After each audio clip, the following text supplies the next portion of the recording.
ಅಲ್ಲ ನಿಮ್ಮ ಸೇಡ್ ತೀರ್ಸ್ಕೊಳ್ಳೋಕೋಸ್ಕರ ನನ್ನನ್ನ ಅತಂತ್ರದ ಸಿಗಾಕ್ಸ್ಬಿಟ್ರಲ್ಲ. ಇಲ್ಲ ನಾರಾಯಣ ಸ್ವಾಮಿಗಳ, ಇದರಿಂದ ನಿಮಗೂ ಅನುಕೂಲ ಇದೆ. ಹೌದೌದು, ಪಾರ್ಟಿಯ ಟಿಕೆಟ್ ತೆಗೆದುಕೊಳ್ಳಿಕ್ಕೆ ಹೋಗಿ ತಿರುಪತಿಯ ಟಿಕೆಟ್ ತೆಗೆದುಕೊಂಡಾಗೆ ಆಗಿದೆ. ಶೆಟ್ರೆ, ನೀವೆಂತದವ್ರು ಟೆನ್ಷನ್ ಕೊಡೋದು, ಸುಮ್ಮನೆ ಕೊಡ್ರಿ. ಕರುಣಾಕರ್ ಶೆಟ್ಟಿ ಹೇಳ್ತಾರೆ ಸರಿಯಾಗಿ ಇದೆ. ನನಗೆ ಉಪಕಾರ ಮಾಡ್ತೀನಿ ಅಂತ ಹೇಳಿ ಬಾವಿಗೆ ತಳ್ಳಿಬಿಟ್ರಲ್ಲ ನೀವು. ನಾರಾಯಣ ಸ್ವಾಮಿಗಳೇ, ಎಲೆಕ್ಷನ್ ಅಂದ್ರೆ ಏನು ಮದುವೆ ಮನೆ ಸಡಗರ ಅನ್ಕೊಂಡ್ಬಿಟ್ರ ಎಲ್ಲ ಖುಷಿಯಾಗಿರೋದಿಕ್ಕೆ? ಇದು ಯುದ್ಧ ಭೂಮಿ ಸ್ವಾಮಿ, ರಣರಂಗ.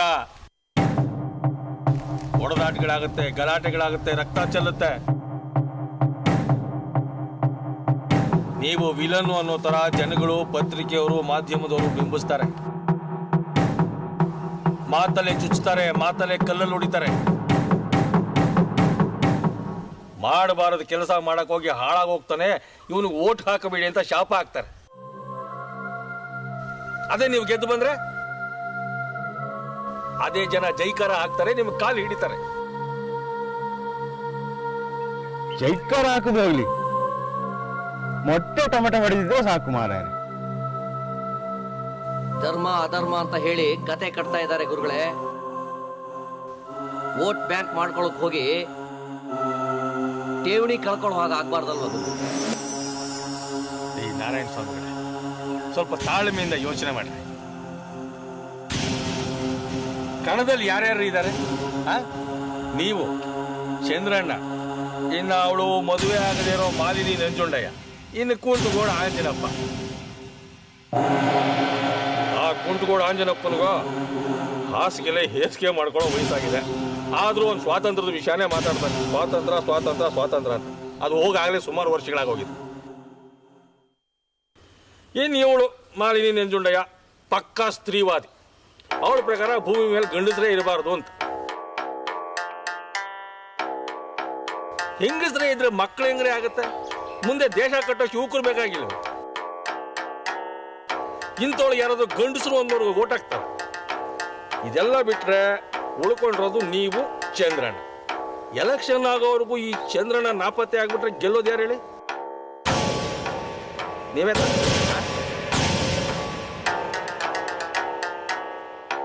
100,000 ಅನ್ನಿ ಬಿಡ್ರಿ ನಾರಾಯಣ ಸ್ವಾಮಿಗಳೇ. ರಾಜಕೀಯಕ್ಕೆ ಎಂತೆಂಥ ಕ್ರಿಮಿನಲ್ಸ್ಗಳು ಬಂದಿಲ್ಲ, ನಿಮ್ಗೇನು ಗೊತ್ತಿಲ್ವಾ? ಯಾವುದೋ ಸಣ್ಣ ವಿಚಾರ ಅದಕ್ಕೆ ಯಾಕೆ ತಲೆ ಕೆಡಿಸ್ಕೊತೀರಿ?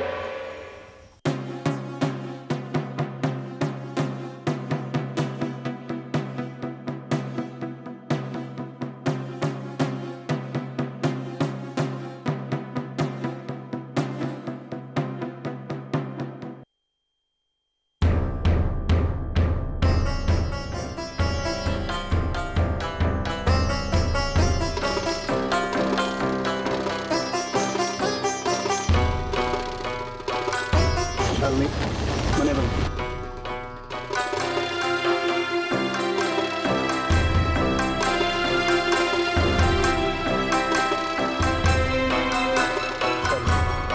ನಿಮ್ಮ ಮನೆ ಬಂದು ನಾನು ಸಂಜೆ ಫೋನ್ ಮಾಡಿ. ಏನು ಯೋಚನೆ ಮಾಡಿ? ಎಷ್ಟು ಸರಿ ಹೇಳಿದ್ದಾನೆ? ಏನಿದೆ ಭಯ ಪಡೋದು? 8 ತಿಂಗಳಾಯ್ತು ನನ್ನ ಮನೆ ಬಿಟ್ಟು ಬಂದು. ನಾನು ನಾಪತ್ತೆ ಆಗಿದ್ದೀನಿ ಅಂತ ಪೊಲೀಸ್ ಕೇಸ್ ಬೇರೆ ಆಗಿದೆ. ನಾನೊಬ್ಳು ಹುಡುಗಿ, ಭಯ ಆಗೋದಿಲ್ವಾ? ನೋಡು, ಏನು ಭಯ ಪಟ್ಕೋಬೇಡ, ನಾನಿದ್ದೀನಿ. ನಿನ್ ಜೊತೆಗೆ ನಾನು ಕರ್ಕೊಂಡು ಹೋಗ್ಬಿಡು. ನಾವೆಲ್ಲರೂ ದೂರ ಹೋಗ್ಬಿಡೋಣ, ಯಾರ ಸಮಸ್ಯೆನೂ ಇರಲ್ಲ. ಅದೆಲ್ಲ ಅಷ್ಟು ಸುಲಭ ಅಲ್ಲ. ಸ್ವಲ್ಪ ದಿನ ಕರ್ಕೊಂಡು ನಾನೆಲ್ಲ ತಯಾರಿ ಮಾಡ್ಕೊಂಡು ಸರಿ. ಇನ್ನೊಂದು ಮಾತು, ಏನು? ಕಾವ್ಯ ಬಗ್ಗೆ ನಾ ಆ ಥರ ಹೇಳಲೇಬೇಕಾ? ಅದಕ್ಕೆ ಅಲ್ವಾ ಶಾಲಿನಿ ನೀನು ಮತ್ತೆ ಊರ ಕಡೆ ಕಾಣಿಸ್ಕೊತಾ ಇರೋದು? ಹಾಗಲ್ಲ, ಅವಳು ನನ್ನ ಫ್ರೆಂಡು, ನನ್ನ ಜೊತೆ ಕಷ್ಟ ಸುಖ ಎಲ್ಲ ಹಂಚ್ಕೊಂಡಿರೋಳು. ಅವಳನ್ನ ಈ ರೀತಿ ತೊಂದರೆ ಸಿಗಾಕ್ಸೋಕ್ಕೆ ಯಾಕೋ ಮನ್ಸು ಕೇಳ್ತಾ ಇಲ್ಲ. ಪರಿಸ್ಥಿತಿನ ಅರ್ಥ ಮಾಡ್ಕೊ. ಇನ್ನೊಬ್ರನ್ನ ಬದುಕ್ಸೋಕೋಗಿ ನಾವು ಸಾಯ್ಬಾರ್ದಲ್ವಾ? ಅವರೆಲ್ಲ ತುಂಬಾ ಕೆಟ್ಟ ಜನ. ಅವ್ರು ಹೇಳ್ದಂಗೆ ನಾವು ಕೇಳಿಲ್ಲ ಅಂದ್ರೆ ಏನ್ ಮಾಡೋಕ್ಕೂ ಹೆಸರಲ್ಲ ಅವರು. ಮನಸ್ಸನ್ನ ಸ್ವಲ್ಪ ಗಟ್ಟಿ ಮಾಡ್ಕೊ.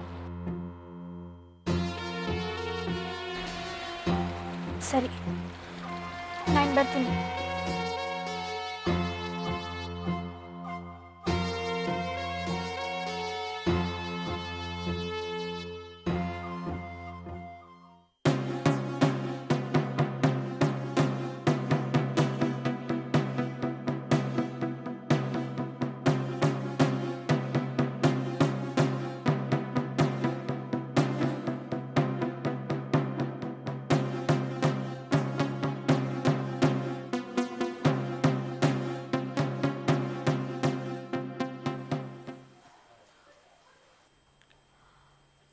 ಅಪ್ಪ.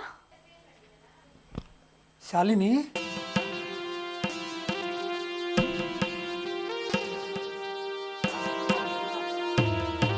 ಸುಬ್ಬಮ್ಮ, ಯಾರು ಬಂದಿದ್ದಾರೆ ನೋಡು. ಏನಮ್ಮ ಮಗಳು, ಎಲ್ಲಿ ಹೋಗಿದ್ದೆ ಎಷ್ಟು ದಿವಸ? ಅದು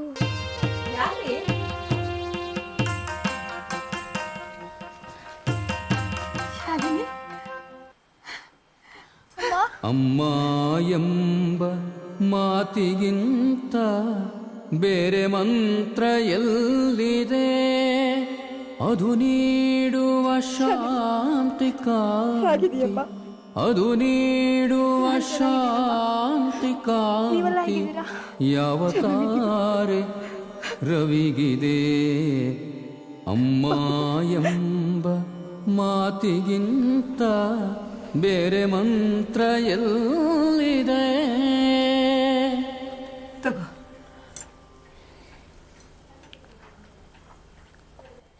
ಇಷ್ಟು ದಿನ ಆದ್ಮೇಲೆ ನಮ್ದೆಲ್ಲ ನಿನಗೆ ನೆನಪಾಯ್ತಾ ಅಮ್ಮ? ಇಷ್ಟು ದಿನ ಎಲ್ಲಿಗೆ ಹೋಗಿದ್ದೆ? ಅಮ್ಮ, ಅದು ಎಲ್ಲಿಗೋ ಹೋಗಿದ್ದೆ ಅಮ್ಮ. ಎಲ್ಲೋ ಇದ್ದೆ ಅಂದ್ರೆ ಏನಮ್ಮ ಅರ್ಥ? ನೀನು ನಾಪತ್ತೆಯಾಗಿ 8 ತಿಂಗಳಾಯ್ತು. ಯಾರ ಜೊತೆ ಹೋಗಿದ್ದೆ, ಏನು ಮಾಡ್ತಾ ಇದ್ದಿ, ಹೇಗಿದ್ದಿ ಅನ್ನೋದ್ರ ಬಗ್ಗೆನೇ ನಾವು ತಲೆ ಕೆಡಿಸ್ಕೊಂಡಿದ್ವಿ. ಇಲ್ಲೇ ಶೃಂಗೇರಿಯಲ್ಲೇ ಇದ್ದೀಯಂತೆ, ಹೌದೇನೆ?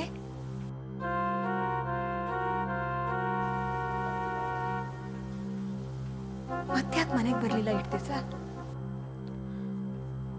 ಅಮ್ಮ, ದಯವಿಟ್ಟು ನಾನೇನು ಕೇಳಬೇಡ. ನಾನು ಇವಾಗ ಏನು ಹೇಳೋ ಸ್ಥಿತಿಯಲ್ಲೂ ಇಲ್ಲ. ಏನಮ್ಮ ಹಾಗಾದ್ರೆ? ನೀನಿಲ್ಲದೆ ನಾವಿಲ್ಲಿ ಏನೇನು ಅನುಭವಿಸ್ತಿದ್ದೀವಿ ಅನ್ನೋದು ನಿನಗೇನಾದ್ರು ಗೊತ್ತಾ? ಹೊರಗಡೆ ಹೋದ್ರೆ ಸಾಕು ಜನ ಬಾಯಿ ಬಂದಂಗೆ ಅನ್ನೋರು. ಮನೆ ಒಳಗಡೆ ಬಂದ್ರೆ ನೀನು ಎಲ್ಲಿ ಹೋದಿ, ಏನು ಮಾಡ್ತಾ ಇದ್ದಿ ಅನ್ನೋದೇ ಚಿಂತೆ. ಊಟ ಇಲ್ಲ, ನಿದ್ದೆ ಇಲ್ಲ. ಪೊಲೀಸ್ನವ್ರು ಬಂದು ವಿಚಾರಣೆ ಮಾಡೋದು, ಅದನ್ನು ನೋಡಿ ಜನ ಏನೇನೋ ಕತೆ ಕಟ್ಟೋದು. ನಿನ್ನನ್ನು ಹುಡುಕದೇ ಇರೋ ಜಾಗನೇ ಇಲ್ಲ. ಶೃಂಗೇರಿಲಿದ್ಯಾ ಅಂತಂದ್ರು, ಅಲ್ಲೂ ಸಹ ಬಂದು ನೋಡಿದ್ವಿ. ಈಗ ನೋಡಿದ್ರೆ ನೀನು ಆರಾಮಾಗಿ ಬಂದು ಕೂತು ನನ್ನನ್ನು ಏನು ಕೇಳಬೇಡಿ ಅಂತೀಯ. ಅಪ್ಪ, ನೀವು ಹೀಗೆ ಮೇಲಿನ ಮೇಲೆ ಪ್ರಶ್ನೆ ಮಾಡ್ತಾ ಇದ್ರೆ ನಮ್ಮ ಮತ್ತೆಲ್ಲರೂ ಹೊರಟೋಗ್ಬಿಡ್ತೀನಿ ಅಷ್ಟೇ. ಏನು ಹೆದರ್ಸ್ತೀಯ? ಹೋಗ್ತೀನಿ ಅಂತ ಹೋಗು ನೋಡೋಣ. ಯಾಕೆ ಹೀಗೆ ಮಾತಾಡ್ತಿದ್ದೀರಿ? ಇಷ್ಟು ದಿವಸಗಳ ನಂತರ ಆದರೂ ಮಗಳು ಮನೆಗೆ ಬಂದಲ್ಲ, ಸಂತೋಷ ಪಡಬಾರ್ದಾ? ಬಾ.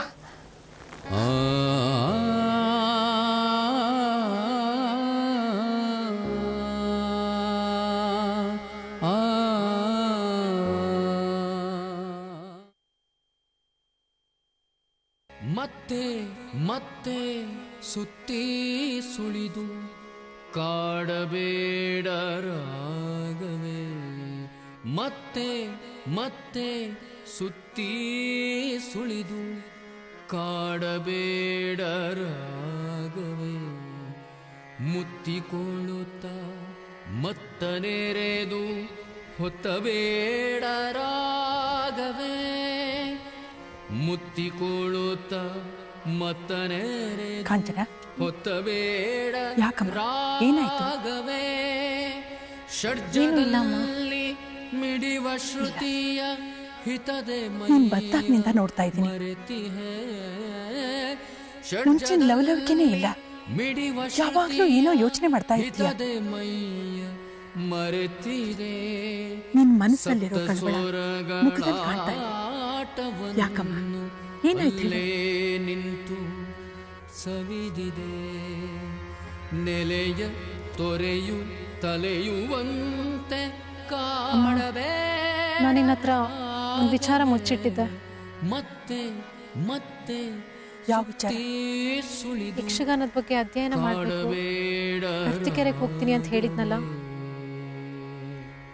ಅದು ಸುಳ್ಳು. ನಾನು ಹೋಗಿದ್ದು ಶಿವಪುರಕ್ಕೆ. ಶಿವಪುರಕ್ಕೆ ಯಾಕೆ ಹೋಗಿದ್ದೆ? ನನ್ನ ಪ್ರಶ್ನೆಗಳಿಗೆ ಉತ್ತರ ಹುಡ್ಕೊಂಡು ಹೋಗಿದ್ದೆ. ಏನು ಹಾಗಂದ್ರೆ? ಹೌದಮ್ಮ, ತುಂಬ ವರ್ಷಗಳಿಂದ ಒಂದು ಪ್ರಶ್ನೆ ನಾನು ಕಾಡ್ತಾ ಇದೆ. ಅದಕ್ಕೆ ಉತ್ತರ ಸಿಗದೆ ನಾನು ಹಿಂಸೆ ಅನುಭವಿಸ್ತಾ ಇದ್ದೀನಿ.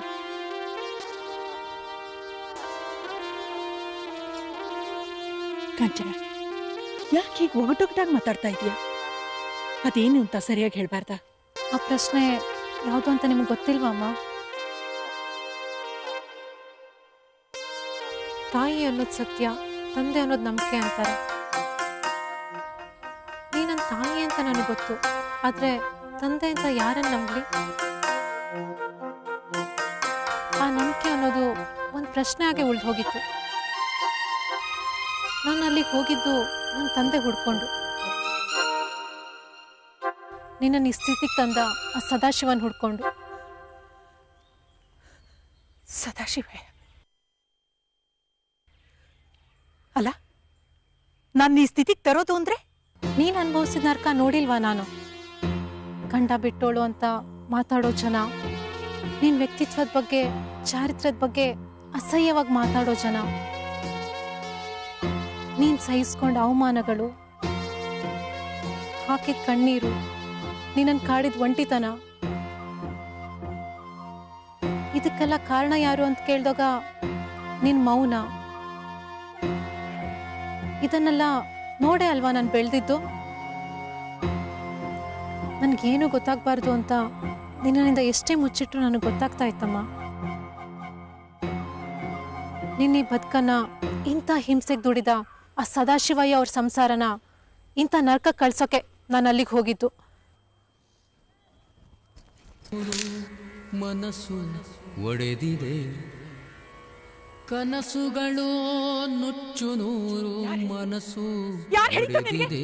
ನನ್ನ ಈ ಸ್ಥಿತಿಗೆ ಸದಾಶಿವನೇ ಕಾರಣ ಅಂತ? ಎದೆಯ ಕದವ ಮುಚ್ಚಿ ಹೃದಯ ಕದಡಿದೆ. ಅವನ ಮಾತನ್ನ ನಂಬ್ಕೊಂಡು ಹೋಗ್ಬಿಟ್ಟೆ ನೀನು. ಎದೆಯ ಕದವ ಮುಚ್ಚಿ ನೀನ್ ಎಲ್ಲಿ ಹೋಗ್ತೀಯಾ, ಏನ್ ಮಾಡ್ತೀಯಾ ಅಂತ ನಾನ್ ಯಾವತ್ತೂ ನಿನ್ನನ್ನು ಹಿಂಬಾಲಿಸ್ಕೊಂಡು ಬಂದೋಳೆ ಅಲ್ಲ. ಪಲ್ಲವಿಯ ಯಾಕೆಂದ್ರೆ ನನ್ನ ಮಗಳು ಅಂತ ತಪ್ಪು ಮಾಡೋಳಲ್ಲ ಅಂತ ನಂಬ್ಕೊಂಡಿದ್ದೆ ನಾನು. ಪಲ್ಲವಿಯ ನನ್ನ ನಂಬಿಕೆನ ದುರುಪಯೋಗ ಪಡಿಸ್ಕೊಂಡು ಸುಳ್ಳು ಹೇಳಿದ್ದು ಅಲ್ಲದೆ ಇಂಥ ಕೆಲಸ ಮಾಡ್ಕೊಂಡ್ ಬಂದಿದ್ಯಲ್ಲ. ರೆಕ್ಕೆ ಬೆಂದಿದೆ, ನನ್ನನ್ನು ಒಂದ್ ಮಾತು ಕೇಳ್ಬೇಕು ಅನಿಸ್ಲಿಲ್ವಾ ನಿನ್ಗೆ? ಹಾರಲಿಲ್ಲ ರೆಕ್ಕೆ ಯಾವಾಗ್ಲೂ ಅಪ್ಪನ ಬಗ್ಗೆ ಕೇಳ್ಬೇಡ ಅಂತಿದ್ದೆ. ಮರುಳುಗಾಡ ನಡುವೆ ನನ್ನ ತಂದೆ ಯಾರು, ನಿನ್ನ ಈ ಸ್ಥಿತಿಗೆ ತಂದೋರು ಯಾರು, ಮರುಳಗಾಡ ಇದ್ರ ಬಗ್ಗೆ ಎಲ್ಲ ನಾನು ತಿಳ್ಕೋಬೇಕಿತ್ತು. ನನ್ನ ತಂದೆ ಯಾರು ಅಂತ ಗೊತ್ತಿಲ್ಲ, ಆದ್ರೆ ನಿನ್ನ ಈ ಸ್ಥಿತಿಗೆ ಆ ಸದಾಶಿವನೇ ಕಾರಣ ಅಂತ ರಾಕೇಶ್ ಹೇಳಿದ್ರು. ಅದಕ್ಕೆ ಹೋದೆ. ದುಃಖದಾನ ನೀಡಿದೆ, ನಂಬಿದ್ಯಾ? ಅವನೊಬ್ಬ ನೀಚ. ಯಾಕಮ್ಮ ರಾಕೇಶ್ ಬಗ್ಗೆ ಹಾಗೆ ಮಾತಾಡ್ತೀಯ? ಮೊದ್ಲಿನವ್ರು ನಮ್ಮ ಕಷ್ಟ ಸುಖಗಳನ್ನ ಹಂಚ್ಕೊಂಡವ್ರಲ್ವಾ? ಅವನ್ ಯಾವ್ದೋ ದೊಡ್ಡ ರೌಡಿ ಶಿಷ್ಯ ಅಂತೆ. ಒಂದು ವಾರದ ಹಿಂದೆ ನನಗೆ ಗೊತ್ತಾಗಿದ್ದು. ಅವನ್ ಮಾತು ಕೇಳ್ಕೊಂಡು ನೀನು ಸದಾಶಿವ ಇನ್ಮೇಲೆ ಸೇಡಿ ತೀರಿಸ್ಕೊಳಕ್ ಹೋದ್ಯಾ? ನೀನಿವತ್ತಿದೀಯಾ ಅಂದ್ರೆ ಅದು ಸದಾಶಿವನಿಂದ. ಇಲ್ದೆ ಹೋದ್ರೆ ನಿನ್ನ ಅಸ್ತಿತ್ವನೇ ಇರ್ತಿರ್ಲಿಲ್ಲ. ನೀನ್ ಇಂಥ ನೋವು ಕೊಡ್ತೀಯ ಅಂತ ನಾನು ಅನ್ಕೊಂಡಿರ್ಲಿಲ್ಲ. ನನ್ನೆದೆಯ ಕದವ ಮುಚ್ಚಿ ಹೃದಯ ಕದಡಿದೆ, ಕನಸುಗಳು ನುಚ್ಚು ನೂರು, ಮನಸ್ಸು ಒಡೆದಿದೆ, ಒಡೆದಿದೆ, ಮನಸ್ಸು ಒಡೆದಿದೆ.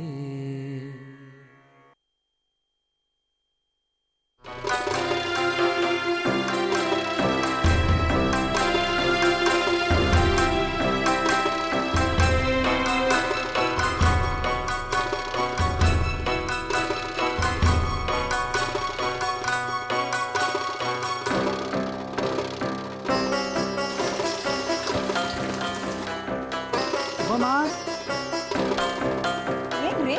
ನಾನು ವಾಸಪ್ಪನ ಮನೆಗೆ ಹೋಗ್ಬರ್ತೀನಿ. ಶಾಲಿನಿ ಜೋಪಾನ ಒಬ್ಬಳೆ ಓದಾಡೋ. ನನಗೆ ಅಷ್ಟು ಗೊತ್ತಾಗಲ್ಲೇನ್ರಿ. ವಾಸಪ್ ಗೌಡ್ರ ಹತ್ರ ಎಲ್ಲ ವಿಷಯನೂ ಮಾತಾಡ್ಬಿಡಿ. ಮತ್ತೆ ಪೊಲೀಸು ಕೇಸು ಅಂತ ಏನೂ ಆಗಲ್ಲ ತಾನೆ? ಅಯ್ಯೋ ಕಾನೂನು ಬಗ್ಗೆ ನಂಗೇನು ಗೊತ್ತೇ, ಅವನಿಗೆ ಗೊತ್ತಿರೋದು ಅರ್ಧಂಬರ್ಧ ಲಾ ಪಾಯಿಂಟು. ಆಗಲಿ, ನೀನು ಹೇಳ್ದಂಗೆ ಕೇಳಿ ನೋಡ್ತೀನಿ. ಆಯ್ತು, ಬರ್ತೀನಿ. ಜೋಪಾನ.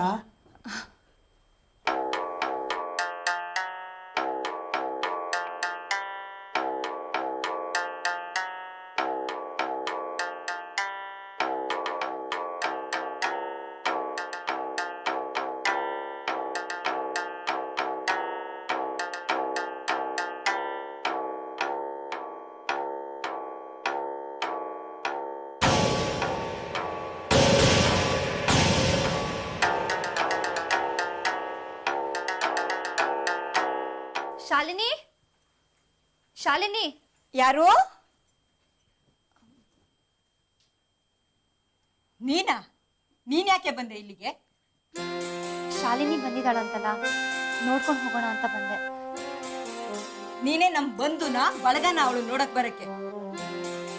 ಯಾಕಂಟಿ, ಅವಳು ನನ್ನ ಫ್ರೆಂಡ್ ಅಲ್ವಾ? ಹೌದಮ್ಮ,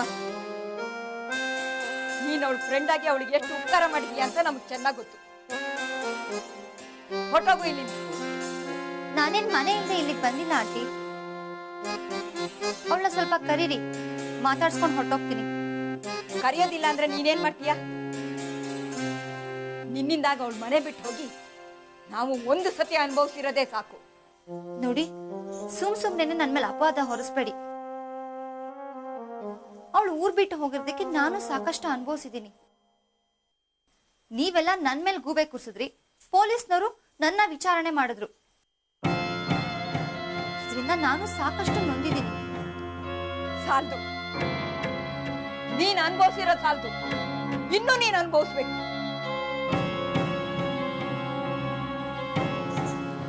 ನೋಡಿ, ನಿಮ್ ಹತ್ರ ಜಗಳ ಆಡೋದಕ್ಕೆ ನಾನು ಇಲ್ಲಿಗೆ ಬಂದಿಲ್ಲ. ಶಾಲಿನಿನ ಕರೀರಿ. ಶಾಲಿನಿ, ಶಾಲಿನಿ. ನೋಡು, ಅವಳು ಮನೇಲಿಲ್ಲ. ನೀನ್ ಹೊರಟೋಗಿಲ್ಲಿಂದ. ಇಲ್ಲ, ನಾನು ಅವಳ ಹತ್ರ ಮಾತಾಡ್ಕೊಂಡೇ ಹೋಗೋದು.